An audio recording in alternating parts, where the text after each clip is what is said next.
Saya tadinya adalah putri kandung dari Duke S. Mansion, tetapi ditekan oleh putri palsu White Lotus dan mengalami tatapan dingin serta ejekan.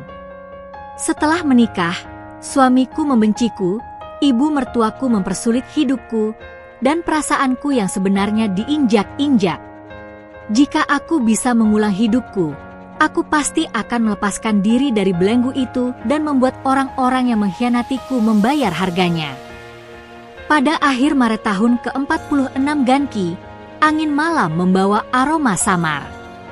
Saya, Chen Qingyun, putri sah dari istana Adipati dan istri sah Jianglin, putra dari istana Jiang Marquis, bersandar ke jendela, menatap bunga persik di luar jendela, wajahku penuh dengan sarkasme. Sekarang pipiku cekung, mataku sayu, kulitku kasar dan kuning, dan aku kurus. Aku tampak sedih dan lemah di bawah sinar bulan. Siapa sangka kalau aku yang berpenampilan seperti ini, ternyata adalah putri sah seorang adipati dan istri dari putra seorang markuis. Oh, Tuan, tolong ampuni aku. Sebuah suara tak harmonis tiba-tiba terdengar dari halaman yang sunyi. Campuran erangan seorang wanita dan napas berat seorang pria yang mencapai telingaku, menunjukkan ketidakberdayaku. Ketika gadis kecil Zhenzu mendengar suara itu, wajahnya memerah karena malu. Dia ingin memarahiku tetapi tidak tahu bagaimana caranya. Dia menatap wajahku yang pucat dengan mata penuh belas kasihan dan memanggilku dengan lembut. Nyonya, aku berbalik dan tersenyum pahit. Tidak apa-apa, aku sudah terbiasa. Suamiku Jianglin hanya memiliki adik perempuanku Shen Sisi di hatinya. Setelah menikah selama beberapa tahun, dia tidak pernah menyentuhku dan bahkan menggunakan pembantuku Hong Yu untuk mempermalukanku. Aku seharusnya tumbuh tanpa beban, tetapi pengasuhku mengubah hidupku sejak lahir. Anak dari pengasuh itu menjadi putri sah dari istana Adipati, dan aku dijual ke pedesaan. Saya menghabiskan 14 tahun di pedesaan, dalam keadaan bodoh dan tak berpendidikan, hidup dari kelaparan ke kelaparan, dan hanya tahu cara menyiangi dan memberi makan babi. Saat aku pulang, kukira itu adalah awal kebahagiaan, tapi ternyata itu adalah kepedihan yang tiada akhir. Shen Sisi dibesarkan oleh wanita tua dari istana Adipati. Dia dicintai dan memiliki bakat serta kecantikan.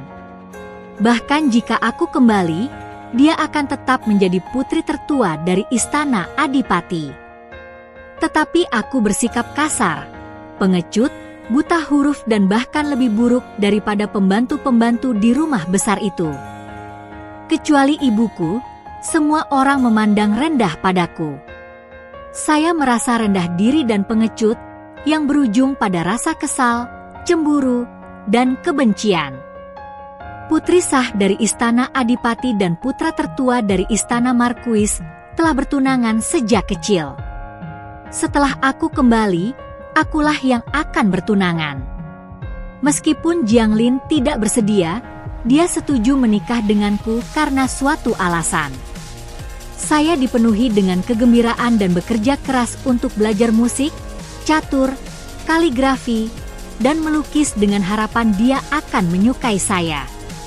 Namun, dia tidak memakan makanan yang aku masak, dia memakai pakaian yang aku jahit untuk para pembantunya, dan dia membenci tarian yang aku tampilkan. Satu-satunya alasan Jianglin datang kepadaku adalah untuk meminta uang, dan dia juga mengatakan bahwa mas kawinku harus diberikan kepada Shen Sisi. Setelah ibuku meninggal dan rumah jenderal runtuh, hidupku di rumah Marquis menjadi semakin sulit. Istri Marquis Jiang menyiksaku dengan berbagai cara, dan semua orang di rumah itu menindasku. Aku harus makan sisa makanan, hanya ada sedikit api arang. Di musim dingin, dan saya harus mengandalkan sup jahe untuk bertahan hidup saat saya sakit. Saya terjebak di halaman dan dipandang rendah. Pearl, aku kasihan padamu karena harus menderita bersamaku. Aku menatap Pearl. Gaunnya berdebu dan compang-camping. Dia tidak lebih baik dari seorang ibu rumah tangga yang membersihkan rumah. Namun Pearl berkata dengan serius, "Nyonya, jika bukan karena Anda, saya pasti sudah lama meninggal. Saya bersedia melayani Anda sepanjang hidup saya." Saat mereka sedang berbicara, Hong Yu datang dengan senyum manis di wajahnya. Dia berkata bahwa dia ingin menikahkan Zhenzu dengan manajer Wang. Zhenzu menjadi pucat karena ketakutan. Manajer Wang sudah tua dan suka menyiksa istrinya. Saya sangat marah sehingga saya mendorong Hong Yu dan bergegas keluar halaman. Hanya sedikit orang yang menjaga rumah besar malam ini, jadi tak seorang pun akan menghentikanku. Saya ingin pergi ke halaman Jianglin, tetapi saya melihat dia dan Shen Sisi berpelukan di tepi kolam. Shen Sisi telah menikah dengan pangeran ketiga, dan dia bertemu Jianglin malam ini. Dia panik saat menemukanku, dan Jianglin malah mendorongku ke danau. Saya pikir saya telah mati, tetapi ternyata saya berubah menjadi jiwa yang mengembara, melihat segala macam hal di dunia, merasa kesal dan marah. Tiba-tiba, muncullah cahaya keemasan, dan aku terlahir kembali ke hari saat aku kembali ke rumah di usia 14 tahun. Tuhan memiliki mata, dan dalam kehidupan ini, aku ingin mengambil kembali semua yang menjadi milikku. Kereta berhenti dan aku tiba di rumah Adipati. Nani Jiang mengira aku gugup dan mengingatkanku dengan suara pelan. Hong Yu memutar matanya diam-diam, berpikir bahwa gadis desa sepertiku pasti akan malu.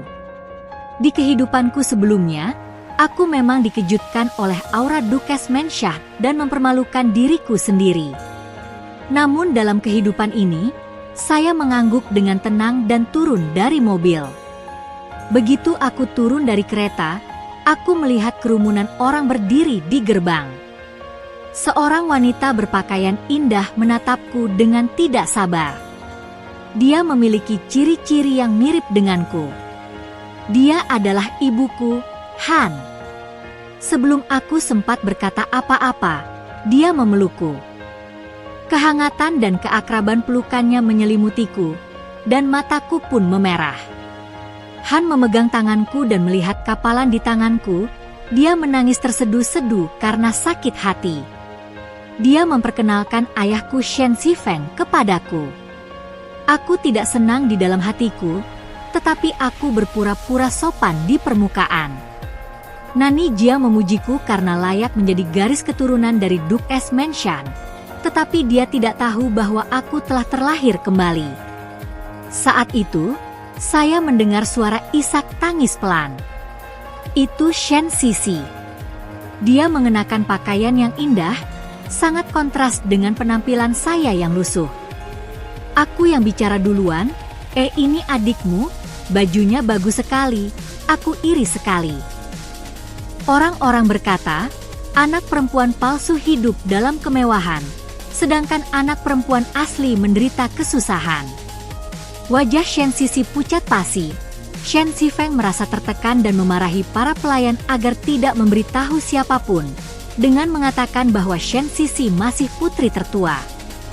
Aku mencibir dalam hati. Di kehidupanku sebelumnya, ayahku memihak Shen Sisi. Sekarang aku ingin bersembunyi. Han menarikku ke dalam rumah dan berkata dia akan mengganti apa yang telah hilang dariku. Shen Sisi sangat membencinya. Han memilih pakaian untukku dan menggantinya jika aku tidak puas. Lemariku penuh dengan rok-rok mahal dari Kyoto. Nani Jiang dan pembantunya memujiku, dan aku terdiam.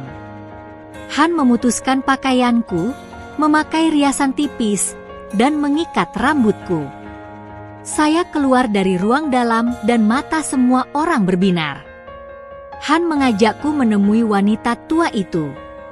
Di aula Yansong, wanita tua itu, Shen Zifeng, dan Shen Sisi sudah ada di sana. Aku masuk bersama Han, dan mereka bertiga tercengang. Saya 3 kali lebih cantik setelah berdandan dan mata saya memikat. Shen Sisi menggenggam sapu tangannya erat-erat dan menyesuaikan suasana hatinya untuk menyambutku. Saya pertama-tama membungkuk kepada wanita tua itu dan bersujud 3 kali. Di kehidupanku sebelumnya, Shen Sisi menarikku ke aula Yansong di pintu, tetapi wanita tua itu tidak menyukaiku. Sekarang aku anggun dan wanita tua itu lebih memikirkanku. Aku menangis dan menceritakan padanya tentang penderitaanku. Wanita tua itu pun menangis terseduh-seduh, Han menangis tak terhibur, dan mata Shen Zifeng pun ikut memerah. Shen Sisi bersikap menyedihkan dan berkata dia akan pergi dan memberikan tempat duduknya kepadaku. Aku mencibir, posisi wanita tertua itu awalnya adalah milikku. Wanita tua itu menghibur Shen Sisi dan meminta kami para suster untuk saling menjaga. Saya mengajukan pertanyaan itu sengaja untuk mempermalukan Shen Sisi. Shen Zifeng mencoba menenangkan keadaan dan memintaku untuk menghormati kakakku dan bertanya padanya jika aku punya pertanyaan.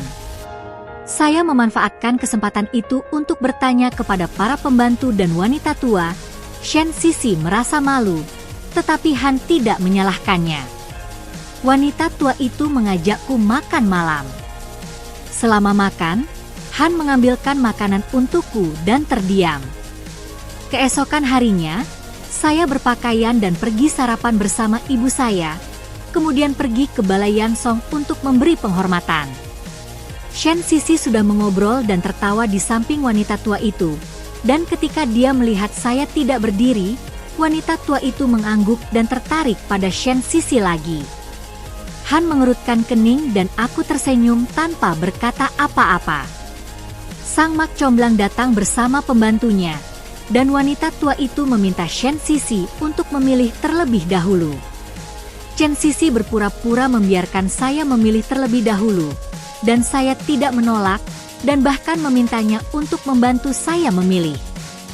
Wanita tua itu tidak senang dan wajahnya menjadi pucat saat dia merenungkannya. Dia tidak punya pilihan selain memilih beberapa pembantu dan merekomendasikan mereka kepadaku, dan aku memutuskannya setelah penyelidikan yang cermat. Di kehidupanku sebelumnya, aku pemalu dan pembantunya dipilih oleh Han. Sekarang aku telah berubah, seperti efek kupu-kupu, mengubah segalanya. Shen Sisi tidak berani berbicara dan akhirnya hanya memilih 2. Wanita tua itu merasa tertekan dan meminta kami kembali ke halaman, tetapi meminta Han untuk masuk. Aku ingin bicara, tetapi ibuku menghentikanku. Aku memilih Hi Cui dan pembantu lainnya, sedangkan Nani Jiang berdiri di belakangku. Aku minum tehku sambil menunduk. Hong Yu ingin bicara tapi takut dengan tatapanku.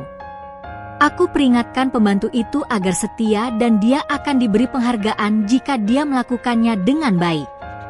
Nani Jiang merasa puas dan memberikan uang hadiah. Hong Yu meremehkan. Aku ingin mencabut duri dalam dagingnya. Saya memberi semangat kepada pembantu itu dan menetapkan masa percobaan. Nani Jiang heran kenapa aku bisa menanganinya dengan baik, dan aku beralasan bahwa aku berfantasi menjadi wanita dari keluarga kaya. Nyonya Han ada di sini, dan kebetulan saya punya sesuatu untuk dibicarakan dengannya. Melihat pembantunya sibuk, Han mengangguk tanda setuju.